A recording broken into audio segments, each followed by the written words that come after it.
are you? And where are you going? What do you want?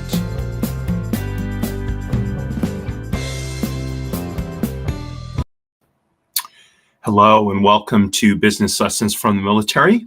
I'm your host, Kevin Bemmel, and I'm here every Tuesday at 10 a.m. Pacific time to talk about military history, doctrine, and the practices of great military leaders from which I distill lessons that we can apply to our businesses and professional practices. So for the last week or week and a half, something like that, I've been watching a great course presentation. I'm going to digress here for just a minute and give a free plug. The Great Courses is an organization. They get some of the greatest teachers in the world, and they do audio and video courses on their subjects. And so I'm watching one called The Other Side of History, Everyday Life in the Ancient World. And it's talking about what it was like to be just kind of an everyday person in places like Mesopotamia, Egypt, Greece, Rome. I'm at the sort of late Roman period now.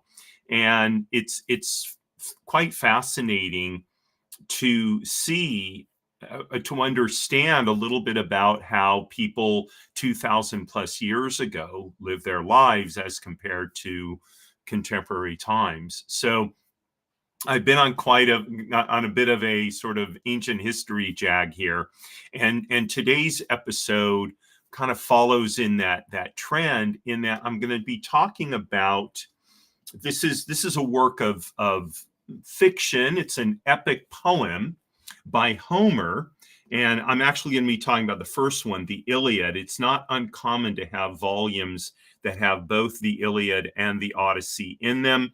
They're both attributed to Homer. Homer was one of the greatest writers of the ancient world.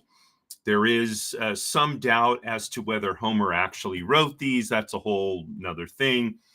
This is a beautiful volume. You can see the print here is large, and the Iliad makes up a little over half of the length of this book.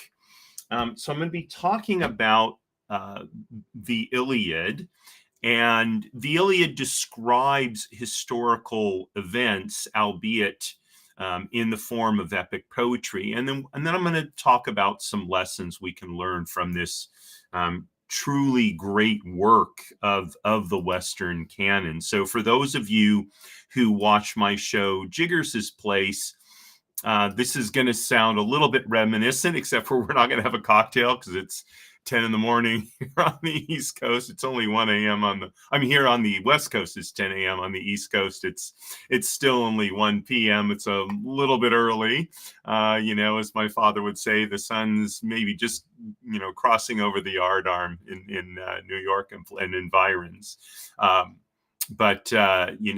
Nonetheless, I think that one of the mistakes we make in contemporary times is thinking that literature, i.e. fiction, has nothing to teach us.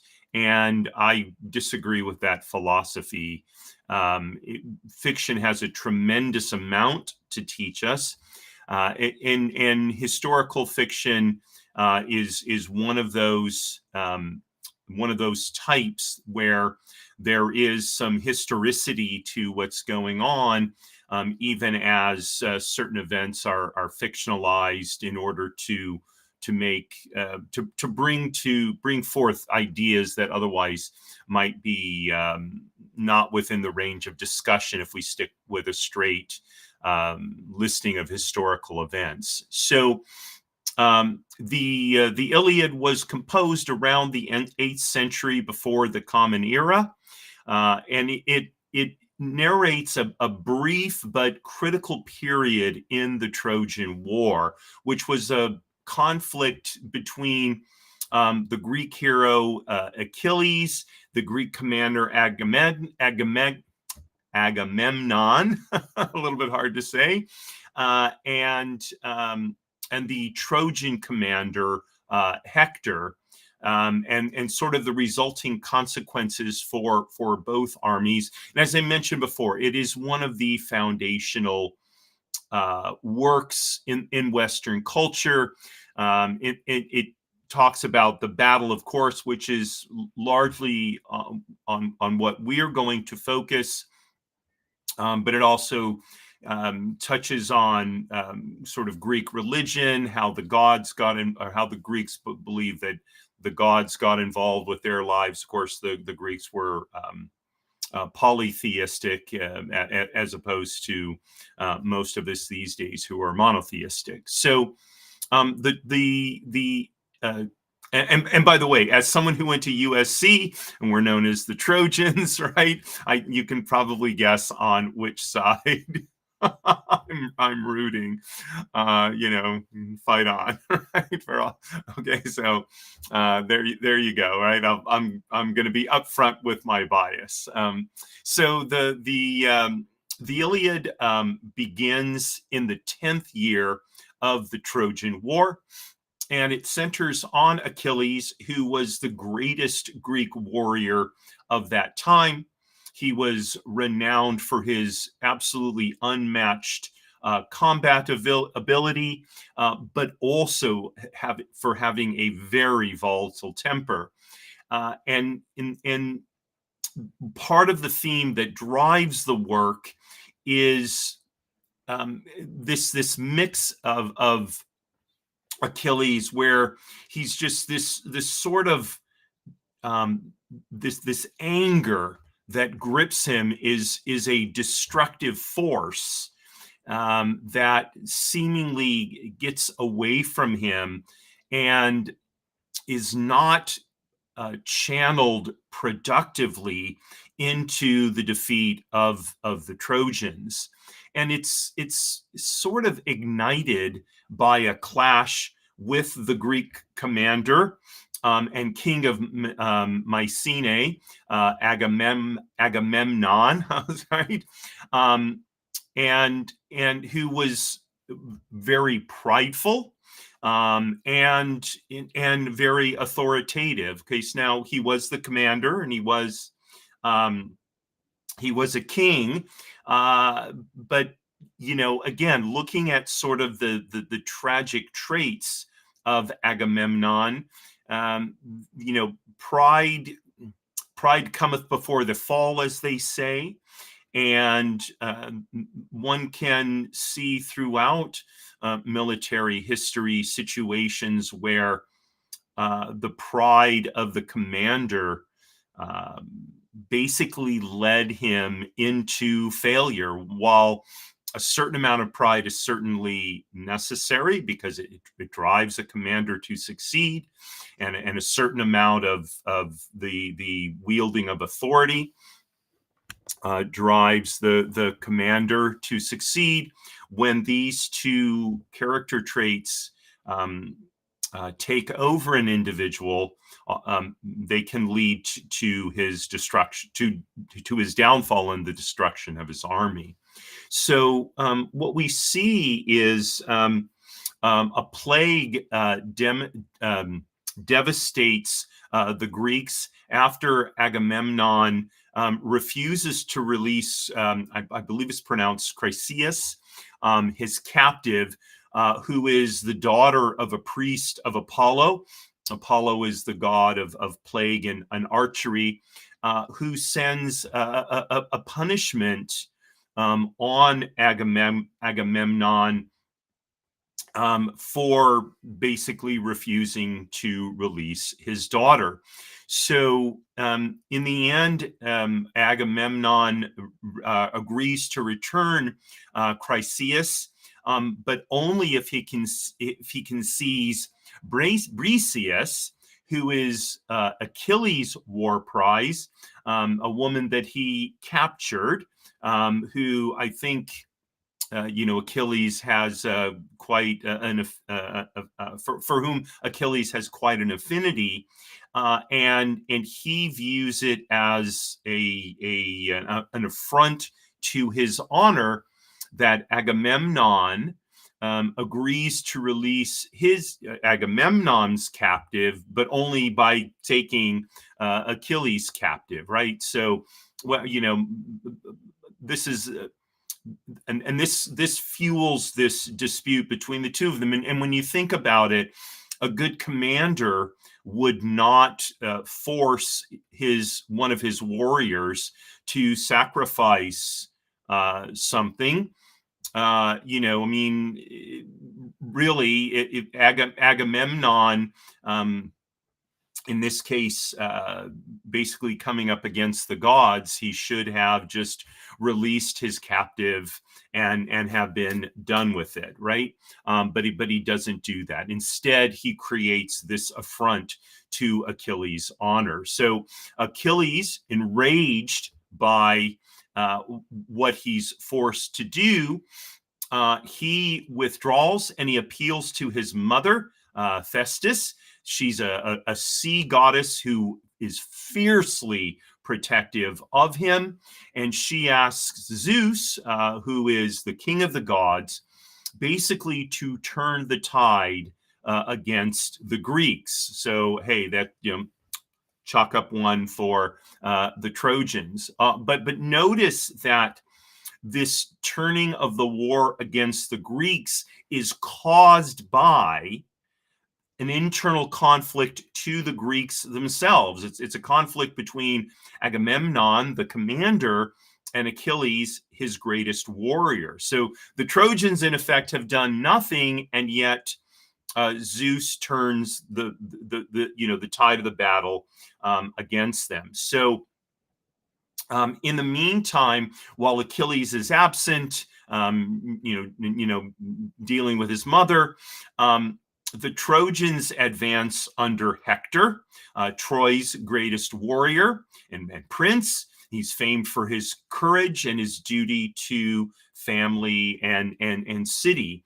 So, what the Greeks, find themselves essentially under imminent attack by the Trojans, while all this chaos is going on within their own ranks. So, indeed, the Greeks suffer pretty significant losses, despite the efforts of Ajax, who's this sort of massive warrior who's known for his physical strength and his steadfast defense of the Greek army. So the Trojans press upon them, despite this great defender. Diomedes, one of the youngest Greek heroes, he is empowered by Athena, the goddess of war, and he excels early in the battle, but he too is not able to turn the tide of the battle. So you see that, you can have great warriors, but if the gods are against you, in this case Zeus, it's not going to work out well. So Odysseus, who's known for his intelligence and his diplomacy, even his cunning, so he joins a delegation delivering Agamemnon's apology and rich gifts to Achilles, trying to bring harmony back to these two Greeks who are so important to the victory of the Greek army. For his part, Achilles rejects the embassy. That's what a delegation of this type was called. We think of an embassy as a place where one country maintains its presence in another for foreign diplomatic relations. An embassy in ancient times was typically a sort of like a diplomatic group. That was also an embassy. So Achilles, like I said, he rejects Agamemnon's sort of olive branch. This deepens the crisis among the Greeks, and it leaves their lines vulnerable to Trojan assault. So Hector moves on. He leads the Trojan in breaching the Greek fortifications and presses on towards their ships, basically threatening the army's destruction, because without the ships, the army would not be able to escape.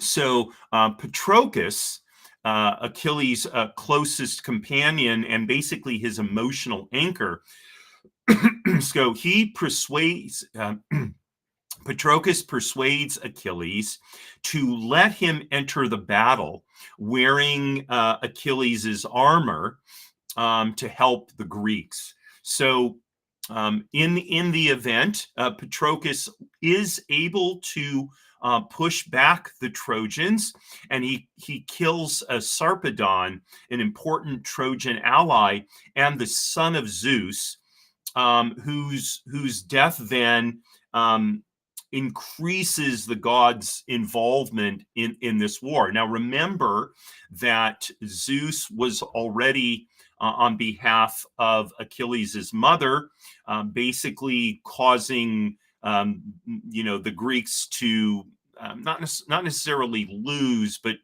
not do well in this battle. And so now his Sarpedon, his son, who is an ally of the Trojans, is killed by the Greeks, giving Zeus, another reason to act against the Greeks. So, basically pushing too far, Patroclus is weakened by Apollo, who is actively supporting the Trojans. And then he's killed by Hector. And this, of course, enrages Achilles, because Patroclus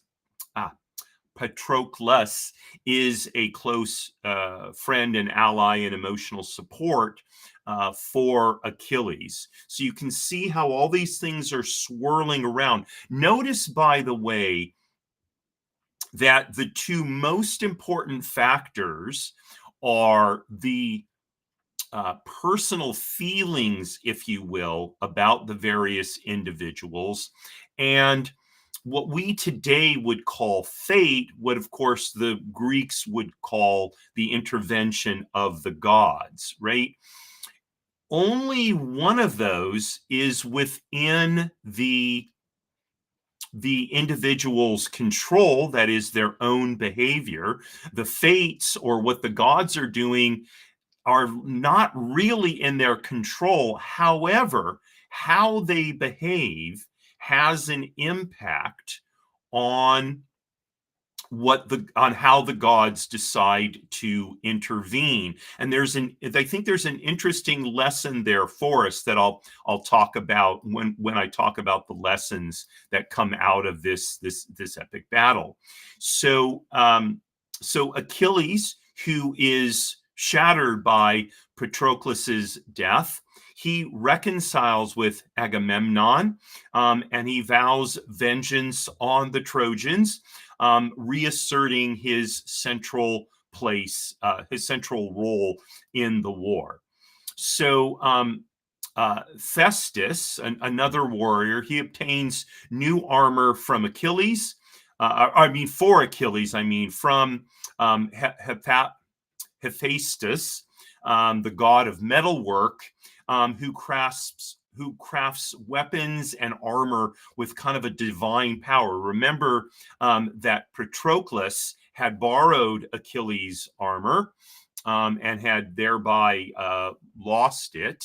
And so now Achilles, girded and armed with this with these weapons and armor that have divine power, he re-enters the battle. And with overwhelming fury, he slaughters the Trojans indiscriminately, turning the battle in favor of the Greeks. So with Athena's aid, Athena being the goddess of wisdom and a Greek patron, Achilles confronts Hector And Athena deceives Hector by appearing as his ally to ensure that Achilles is able to kill Hector. And in the event, not only does Achilles kill Hector, but he desecrates his body by dragging it behind his chariot, while Andromache, Hector's devoted wife, she, seeing the desecration of her husband, she basically comes to embody the human tragedy of Troy's suffering. And sort of wrapping up the Iliad, Priam, Hector's aged and dignified king and the father of Hector, he enters the Greek camp to beg Achilles for his son's body.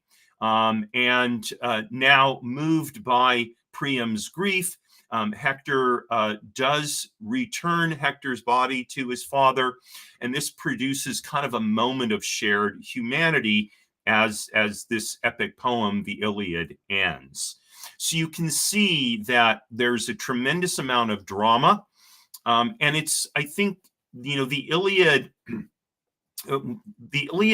really is a source or a foundation for this idea of the drama of combat, of the drama of warfare. We see this as a theme really throughout the West until fairly recent times, and probably until maybe World War One, where the sort of drama of war is extinguished in the just absolutely devastating nature of that war and of future wars. But prior to that, even for wars like the American Civil War, the War of 1812, I've talked about battles from these wars. There is a sense of the gallant, of the dramatic, to the leaders and even the rank and file soldiers and sailors involved, the attribution of various famous lines, Farragut's line at the Battle of New Orleans, "Damn the torpedoes, full speed ahead," John Paul Jones's reply to the British commander of the Serapis, when the British commander demands his surrender, "I have not yet begun to fight," right? These sort of dramatic moments, I think, were in some ways sought after. Commanders sought to create them to inspire their men. And you can see this dating back all the way to the 8th century BCE. So, we're going back to 2,800 years ago that aspect of warfare existed. So let's take a sponsor break, and I'll talk about some lessons. Probate and Trust TV, your curated source for the most useful and insightful content on estate planning and trust and probate administration, featuring standout professionals like Bill Gross, Paul Brabelet, James Cunningham, and yours truly. Whether you're a lawyer, accountant, real estate professional, or working on your own succession plan, this channel helps you quickly find the clearest, most practical content YouTube has to offer. Subscribe now to Probate and Trust TV. Spend more time learning, less time searching. So this is Business Lessons from the Military, and I'm your host, Kevin Bemmel. I'm talking about the great epic poem, the Iliad, which detailed what happened during the Trojan War, in the 10th year of the Trojan War. I just gave you kind of a summary of what happened during this short period that the Iliad covers. So I'm going to talk about some lessons that we can learn from this battle.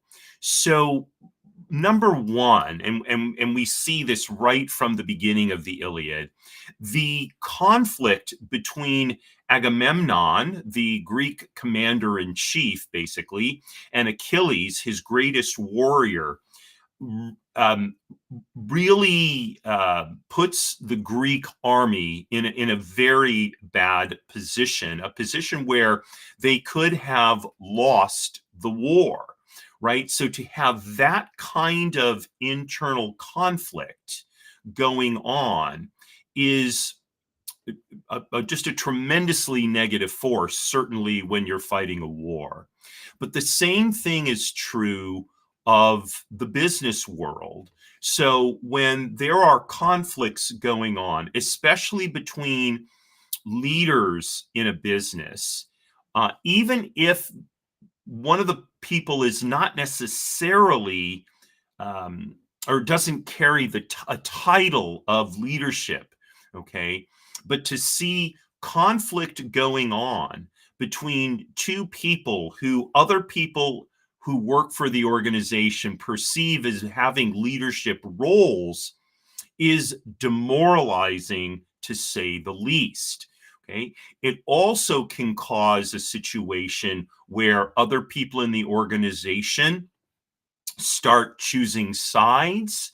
Okay. And so the productivity, the mission focus of the business is sacrificed as two groups emerge, one supporting one leader and the other supporting the other leader. And so now the business is no longer about accomplishing its goals. It's focused primarily on this fight between these two leaders, and that obviously is a recipe for disaster. So what do businesses do? Are we supposed to then take the position that leaders of a business can never be in conflict, that they can never have disagreements? Clearly, that is not the case. Okay, leaders of a business are inevitably going to have, well, I shouldn't even say inevitably.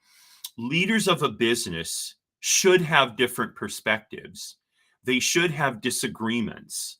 If the leaders of a business are in such lockstep that there's never any conflict, almost for sure the business is missing something. Okay.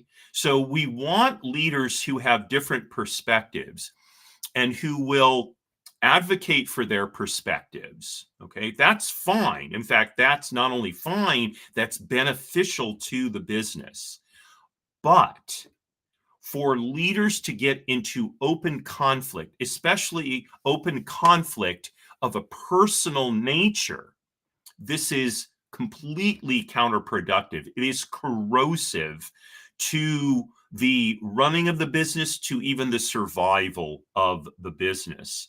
And without getting into the specifics, because some of them may watch this show. So I've dealt with situations over the last couple of years, especially where leaders of businesses have been in conflict, and oftentimes the conflicts get quite personal. Now, look, it's hard not to take insults personally. It's hard not to feel betrayed. But in a business context, even if you believe that a betrayal is personal, it was meant to harm you, to respond on that basis it's wrong. Okay, we have to look beyond our own egos, because there are other people involved. There are other people working for the organization. There are clients and customers about whom to be concerned. Okay, so we have to rise above the personal slights, and we have to engage in disagreements within limits. Okay. And if we have someone in our organization who takes a no holds bar attitude toward dealing with conflict within the organization, So I think that has to be examined by senior leadership. And do they really want someone like that to be part of the organization? Or does that person need to be told it's time for you to move on? Now, it can be difficult, right? This person could be one of the rainmakers of the organization, and they may think that because they're a rainmaker, they can behave however they want, since they're essentially so central to the business, they're not going to get fired, or they're not going to be told to leave or whatever. And at that point, the leaders of the business, the true leaders of the business, what they've done is they've given up their authority, their leadership, to this person. And is that really correct for the business? I would argue no. Okay. Now, if a business has someone in it who, without whom the business will collapse, so that the leaders of that business have really put themselves in a very dire position, and what they need to do is as quickly as possible find people who can take over for the person who needs to go in order to sustain the business. But what leaders can't do is allow internal conflict to continue, because in the end, that's going to destroy the business as well.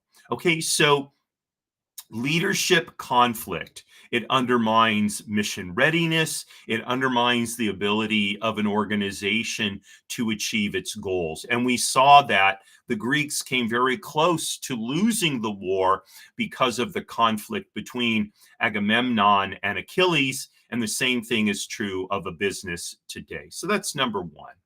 Okay, number two, the kind of flip side of what I was just saying is that high value talent must be managed but not taken for granted.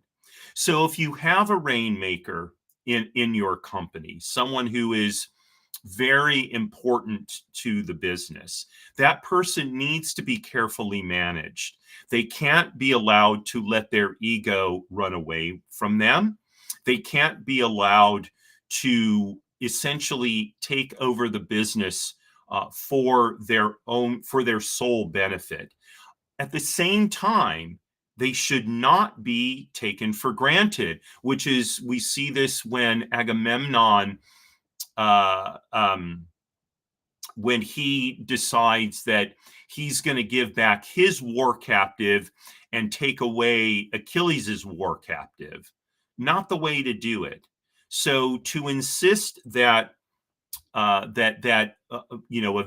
highly valued member of an organization have to make a sacrifice so that leadership doesn't lose out, that is a complete slap in the face to this highly valued individual. So sacrifice needs to be shared in a business. If you're going to ask one of your key people to sacrifice, leadership has to sacrifice too. And in fact, all people in the organization may have to make some sacrifices in order to demonstrate to this important individual that their contribution, their huge contribution, is valued at the level that contribution warrants. Okay. Now, this is oftentimes a very difficult balancing act. Okay, and this is why being a leader in an organization can be so difficult.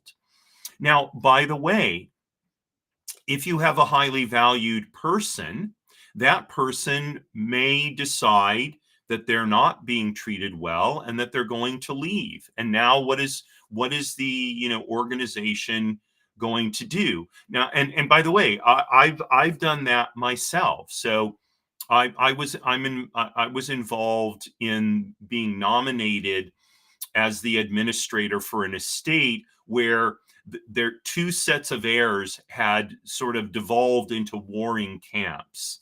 And there was the one camp that wanted me to administrate the estate, and there was the other one not only did they not want me to administrate the estate, but they were just heinous in their treatment of me.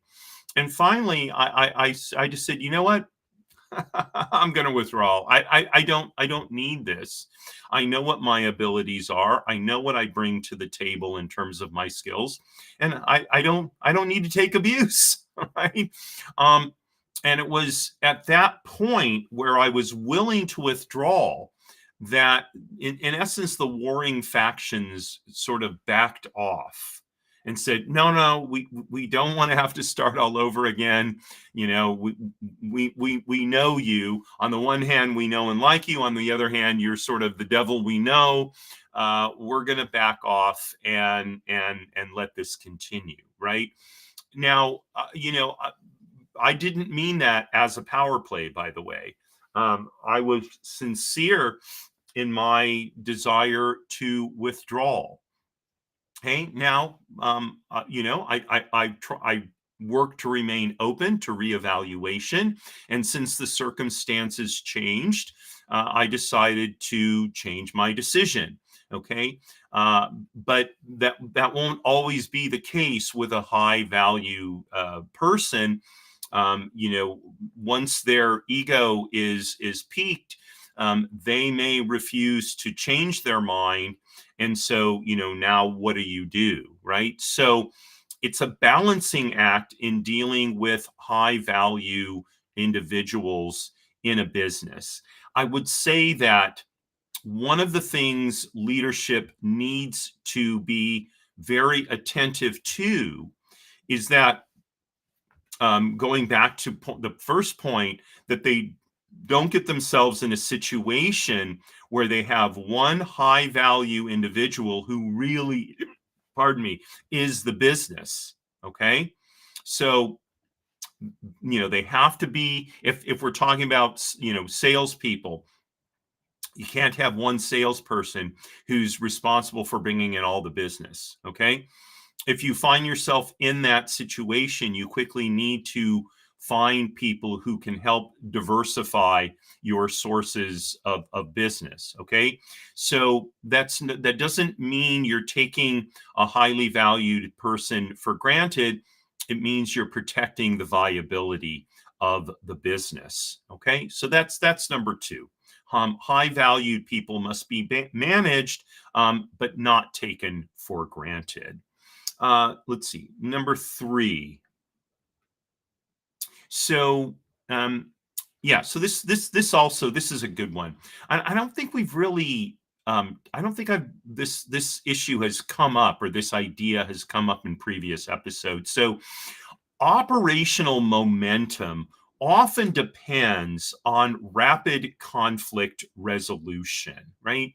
So, the Greek leaders, delay in sending an embassy, Agamemnon's delay in sending Odysseus and his embassy to try and reconcile with Achilles, okay, meant that the Greeks lost crucial time in resolving this internal conflict. Okay, that had at least two adverse consequences.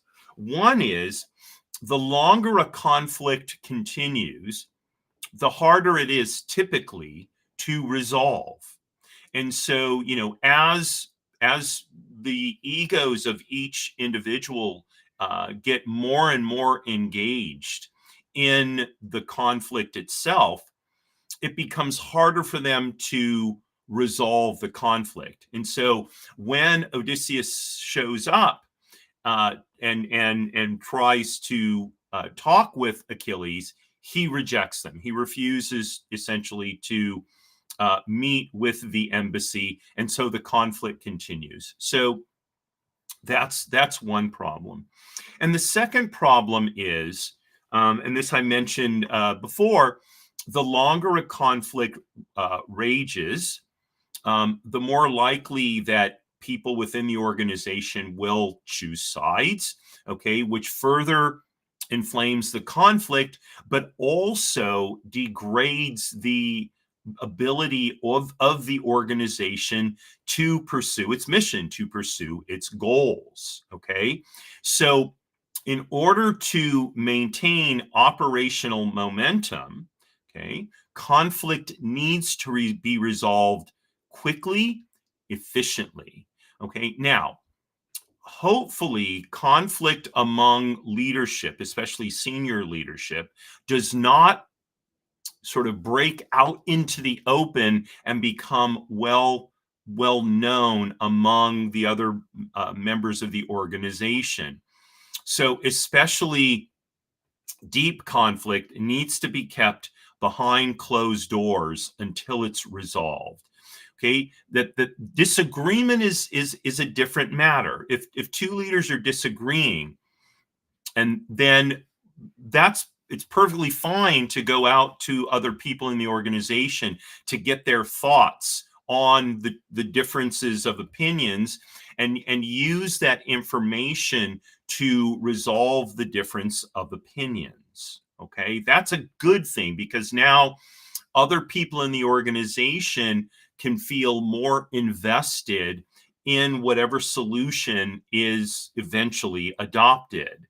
But when it's conflict, especially when the conflict is personal, so now people are challenged to take sides. And so now it's going to be take even more time to resolve the conflict, because not only does it have to be resolved between the two principals, it needs to be resolved among the people who have chosen one or the other side. Okay, and sometimes more junior members of the firm, they feel that they have to they feel that they can show their loyalty to a particular leader by, in essence, maintaining the conflict among other people at their level as a show of loyalty, right? And so now it becomes even more difficult to solve the conflict. It could go on and on and on, and it may have to and it may result with people having to leave the firm. Okay, so the more quickly conflict can be resolved, the better operational momentum can be maintained. And for most businesses, that's crucial, right? The pace of business very, very fast these days.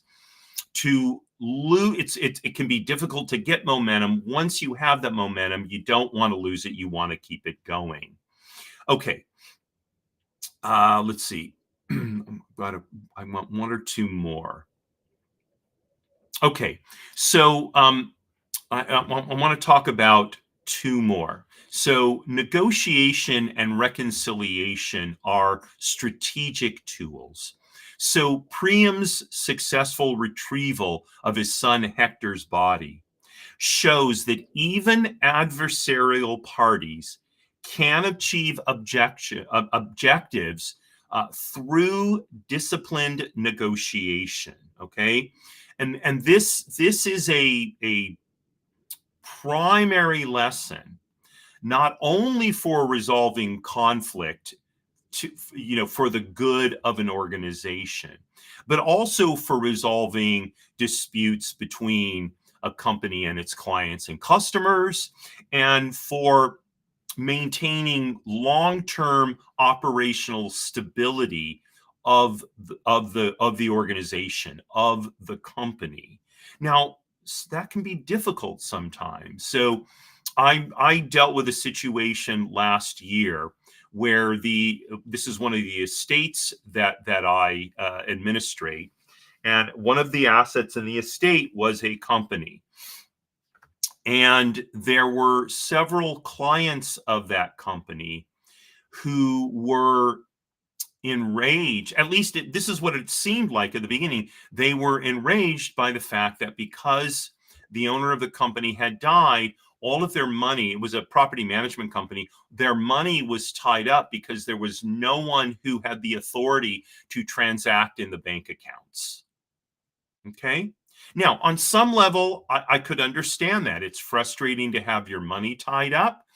And you may need the money for this or that, especially if you're tight on cash flow. So it's one thing to be upset about that, but the fact of the matter was there was nothing that could be done. Okay, there was no preparation on the part of the decedent for such an eventuality. And me coming in, I had the banks were not going to accept my word that, hey, look, I'm going to do everything well and you don't have to worry. And eventually the court will bless everything that I do. There's no way a bank is going to accept that. Okay. We had to wait for the court process to work its way through. It took several months. And again, frustration, understandable, but getting enraged, non-understandable. Okay. And there were several clients of the firm. They were frustrated, but we kept in communication with them. We kept them up to date. They knew what was going on. And we worked through it essentially together as best we could. There are others who took to calling the company, screaming at the women who worked there, who were absolutely powerless to do anything that these clients were demanding be done. Okay, and we worked at negotiating with them. We worked to try and resolve the disputes as best we could within the reality that the court process had to work its way. And in the end, nothing satisfied them. And so I ended up firing a couple of those clients. Okay. One notable one that they were absolutely abusive. Okay.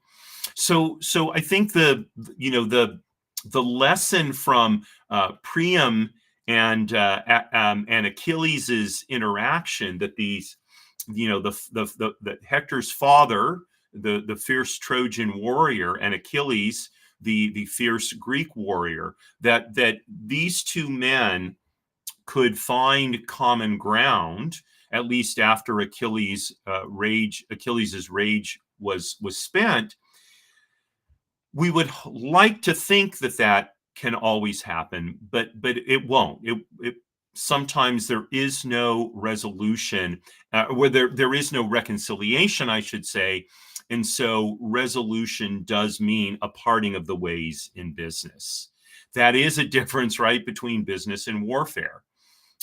In warfare, kind of each party going their separate way, oftentimes that's just a temporary solution, but eventually the parties end up back in combat again.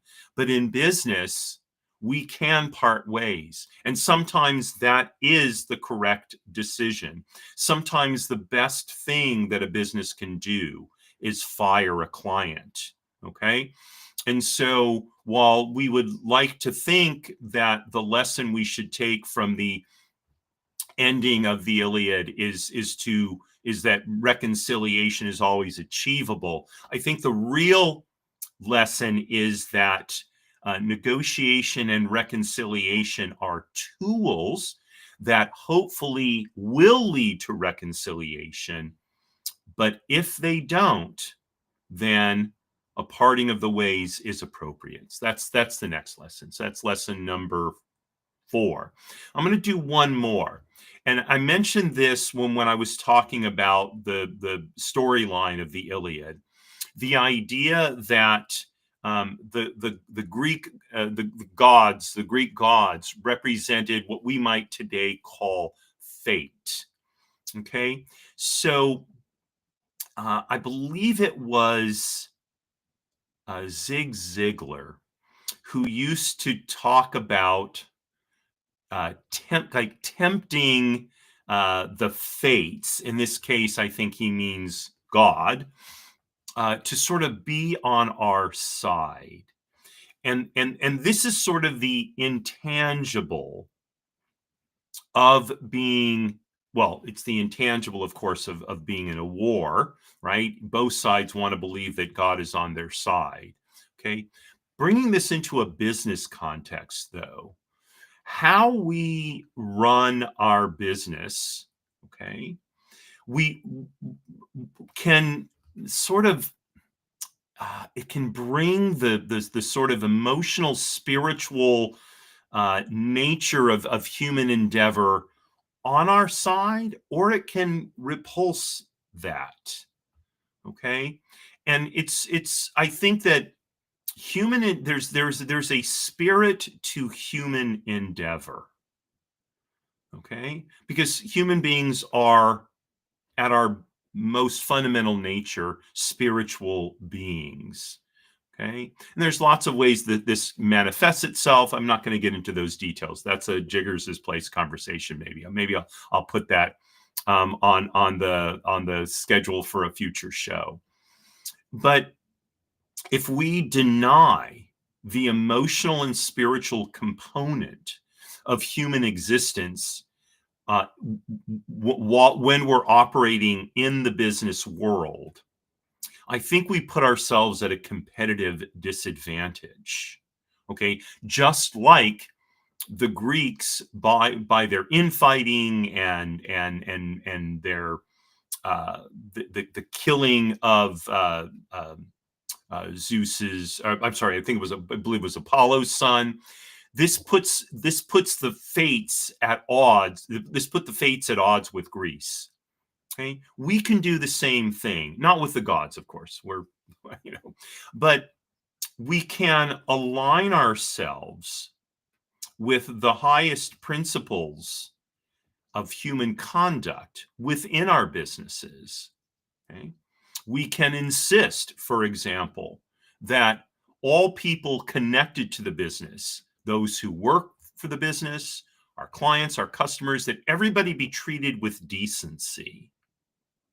Right? We can insist that's the case, because to allow people to be treated indecently creates an atmosphere that is not conducive to the success and growth of the business.